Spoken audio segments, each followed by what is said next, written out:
The Colorado River is a vital source of water for millions of people and ecosystems in the West, but it is facing a severe crisis due to climate change and overuse.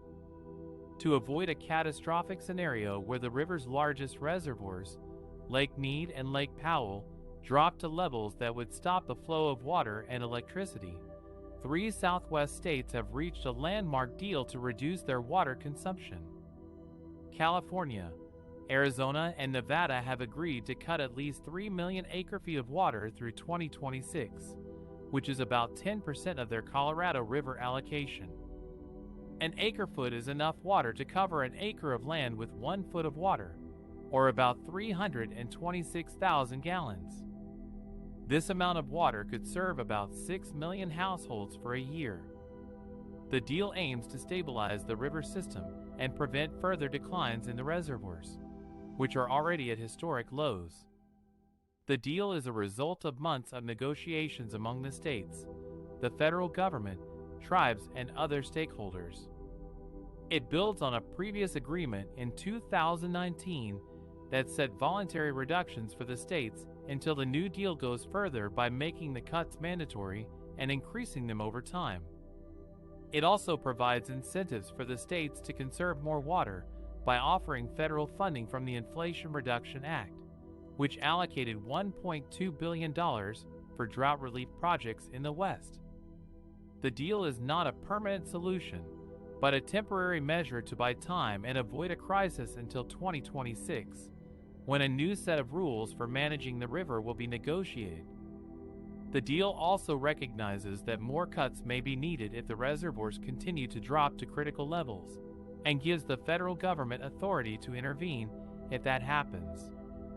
The deal also respects the rights and interests of the Upper Basin states Colorado, Wyoming, Utah, and New Mexico, who share the river with the Lower Basin states. The deal is a historic achievement that shows how cooperation and compromise can help address the challenges of water scarcity and climate change in the West. It also demonstrates the urgency and importance of finding long-term solutions to ensure a sustainable future for the Colorado River and all who depend on it. The deal aims to stave off a crisis at the nation's largest reservoirs, Lakes Mead and Powell, and prevent them from reaching dead pool levels, at which point water would no longer flow through their dams. This is a critical issue because the Colorado River system provides drinking water, farm irrigation, and electricity to more than 40 million people in the West. However, the river has been suffering from a multi-year drought that has been worsened by climate change and decades of overuse. The deal was reached after months of negotiations between 3 Southwest states: California, Arizona, and Nevada. These states agreed to cut at least 3 million acre-feet of water through 2026, which is about 10% of their Colorado River allocation. Most of these cuts would be compensated with federal funds from the Inflation Reduction Act. The deal also allows for the federal government to make additional cuts if the reservoirs drop further.